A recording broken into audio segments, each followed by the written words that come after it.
We already talked about the grade 1s and the grade 2s, so it's time to talk about the Apex Warriors of Planet Cray, as we're taking a look at the best grade 3s released this year.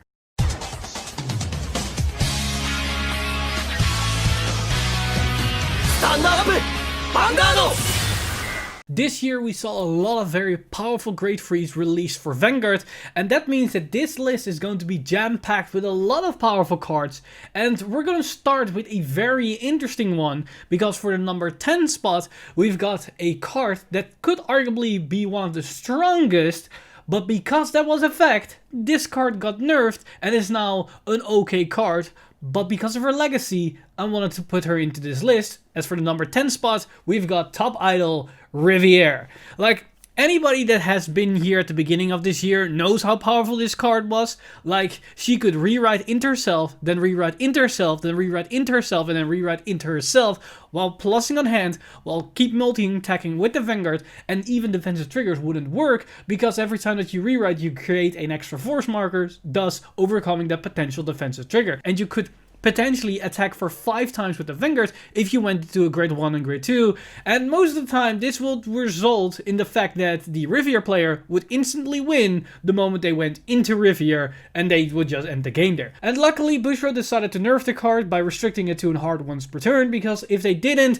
this card would probably still be very playable till this day, as it's still a very powerful OTK turn when things go right. Now for the number 9 spot, this might surprise a little bit, because I've put here Mythic Beast Fenrir. Yes, I know this card isn't as strong as everybody thinks it is, and it isn't performing as well as in the current environment, and it's definitely not one of those powerhouse cards that we're going to see further down the list. But the reason why I wanted to put this card onto the list is because of its toolbox nature. The fact that this card can get access to any card in the deck, and it can get access to any card from the soul, and it could allow for potential multi-attacking shenanigans, means that this card can always find some kind of wacky strategy or combination play or interaction whenever Genesis get more support, and it's very likely that there will be a day where this card becomes insanely powerful because a certain combination of cards were released for Genesis, and Fenrir is one of those cards that can get consistent access to all their pieces. Now for the number 8 spot, we once again have a card that follows somewhat the same path as Fenrir,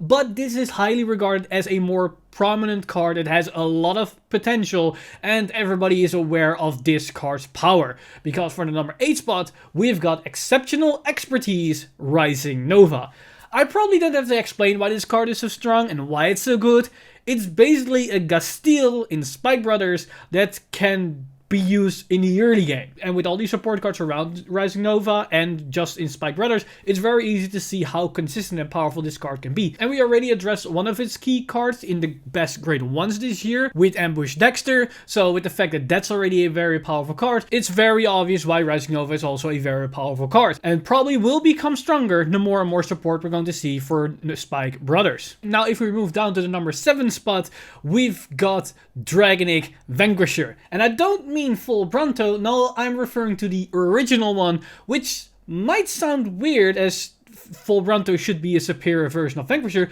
but that's not necessarily the case. Full Bronto is a mere tool to the original Dragonic Vanquisher's plan, because this Vanquisher changed the meta once it was released and still does this till this day. Like, the entire multi-attack shenanigans around this card with the binding mechanic is insanely powerful, and it is also a very powerful control deck to boot, which means it will always have a place in the meta no matter what type of shift will happen in the environment. And with Full Bronto now also giving access to a restandable Vanguard swing, so it now also multi-attacks with the Vanguard outside of the multi-attack of the Rearguard, means it's an incredibly powerful unit, and we'll probably still see some play in 2021, even if we go into the overdress era. Now for the number 6 spot, we've got a very hyped card, because for number 6, we've got Majesty Lord Blaster. This is probably once again a card that I don't have to explain why it's so good and why it's on this list, because it's a Vanguard that's 18k base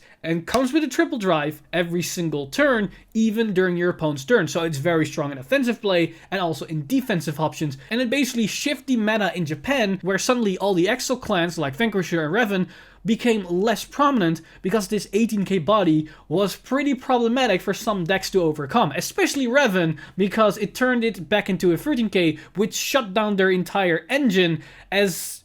some cards couldn't activate their skills anymore. But that wasn't the only reason why Majesty Lord Blaster is such a powerful card, because it could also accelerate those force markers extremely fast, as well as the support card around it, which makes it an incredibly powerful grade 3 boss unit that was meta relevant for quite a while, even though it came from a trial deck product, which is pretty insane, because usually these cards don't tend to be as prominent as Majesty Lord Blaster was for this year, and probably will see some play even in the long run, because it's just a solid card overall. Now, with Majesty Lord Blaster discussed, we're entering the top half of this list, and these are all cards that change the meta to some extent and are probably still relevant till this day, even though some cards came out months ago. And for the number 5 spot, we've got a Hyrule card that still sees some competitive success, as we've got Dragonic Overlord, the Cross.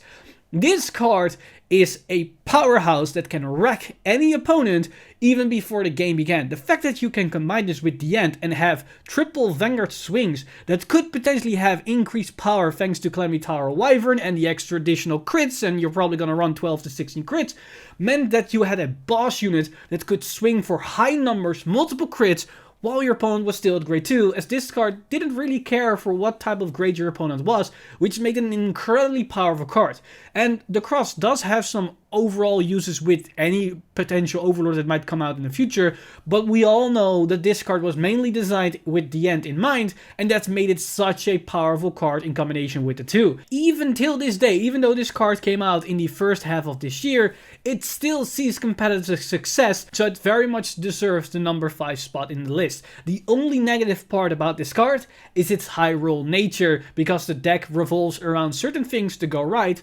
like getting to this card, as well as drive checking those criticals and getting those great ones which can empower his restant capabilities. If you do not get those tools, then the deck might falter against any other deck that's currently running around. And one such a card that can fight back against the Cross and can beat it back into Dragonic Empire is the number 4 spot, which goes to Vampire Princess of the Night Fog, Night Rose. This card turned Grand Blue back to its GRR roots, where they could utilize their toolbox, aka the drop zone, for multi-attack capabilities. And Night Rose opened up a lot of powerful plays thanks to her inherent multi-attack engine, but also thanks to some very powerful cards which we already addressed in the other videos, because one of the strongest grade 1s, which was Negrabone, and one of the strongest grade 2s, which is Columbard, were all key integral parts to the Night Rose success engine, together with other cards like Skull Dragon and the likes. And giving a Protect deck, which already has inherent draw power and defensive option with the Protect mark itself, giving those decks inherent multi-attack capabilities is a very deadly concoction, because it could survive against Force clans, but then also beat them back thanks to their inherent multi-attack options, and even have good matchups against other Protect decks. So this is very much a obvious include in this list, and it's very deserving of his number 4 spot. But with that same statement of the new wave of Protect decks, we can go immediately into the number 3 spot, because for the number 3, we've got Shaharot Vampire. Remember what I said about a Protect deck that already has a defensive nature, but now also gaining access to multi-attacks is very powerful? Well, Shaharot Vampire is basically Night Rose, but then even stronger and better, because it could inherently restand and add to 5 attacks without relying on specific key cards like Night Rose did. But on top of it, it also can empower all those attacks to some insane numbers, where you start swinging with 5 powerful beat sticks. But on top of it, it also had access to things like Number of Terror, which allowed Shaharot Vampire to potentially plus up to 10 cards in a single turn,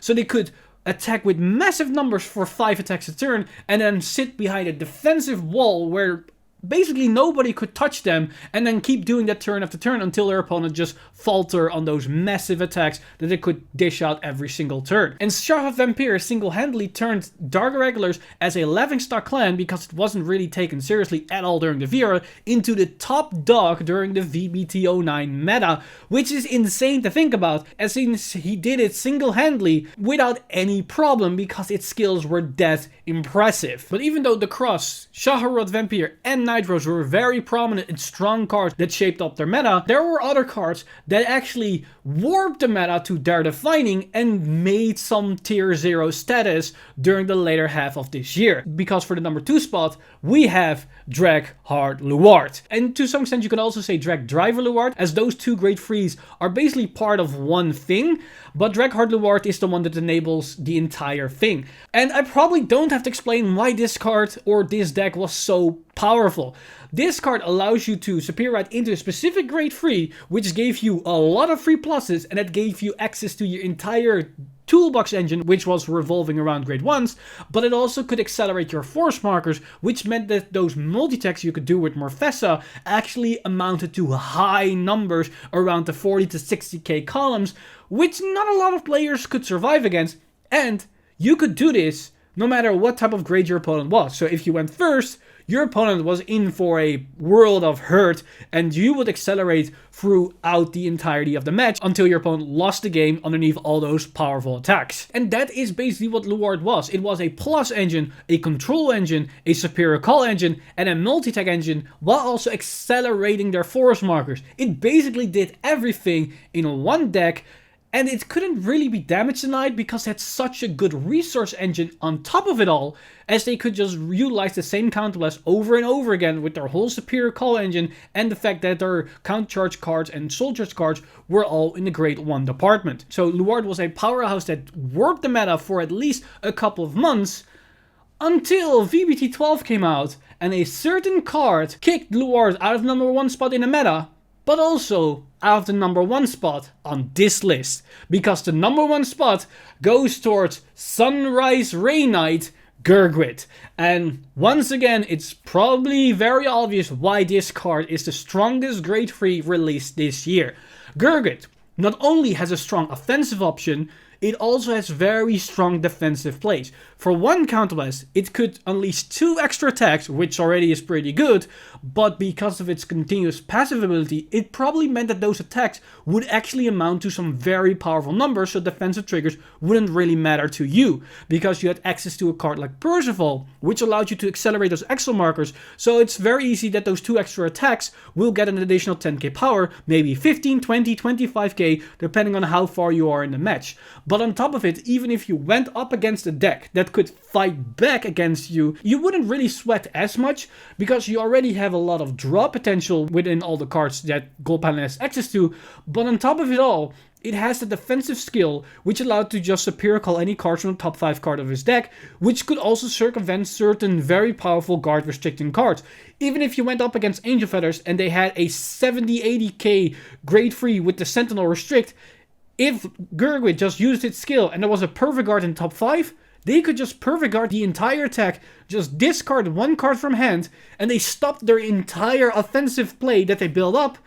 and you could just turn end, and then following turn you could overwhelm them with all your multi-attacks. That is the inherent powerful nature of Gurgwit, and will see play for the long run, because the fact that it's such a versatile card that has offensive options as well as defensive options, and doesn't really have any weakness, as it's super generic in everything that it does, and probably will become better the more and more support Gold Paladin will get. And with that, we basically included the top 10 strongest grade 3s released this year. You probably were already expecting a lot of these cards to make the list, because most of the cards released this year warped the format to some extent or another, because of the inherent power creep that happened this year. Every single set there were at least 1 or 2 grade 3 boss units that changed the meta to some extent, and we especially seen this in the last couple of sets since VBT 08. Now that said, I definitely did not include every single meta defining grade 3 like Messiah, for example, because I wanted to make certain non-meta relevant cards also make it to the list, like Fenrir, like Rising Nova, because in my honest opinion, they have what it takes to be one of the strongest cards, but they were released in a very unfortunate moment. Fenrir was released during the Gurgwit set, which basically overshadowed the card in its entirety, and the same happened with Rising Nova, because it was released during the same set with Luard, so it was overshadowed by Luard. But both those cards, in my honest opinion, have a lot of potential, and have what it takes to be among the best. But that said, I'm curious of what your opinion is about the grade 3s released this year, so let me know in the comments down below if I maybe missed one of your favorites, as there are a lot of very powerful cards released this year. That said, join me next time as we're going to take a look at the worst cards released in Vanguard this year in its entirety. So from grade 0s all the way up to grade 4s and everything in between. As always, this video has been brought to you by lovely patrons over at patreon.com/VanguardInsider. You guys are amazing. If you want to support the channel or everything that's happening on the channel, you can simply go to patreon.com/VanguardInsider and become a Patreon today. But with that said, I'm Mr. Time Leap, and I see you guys in the next one!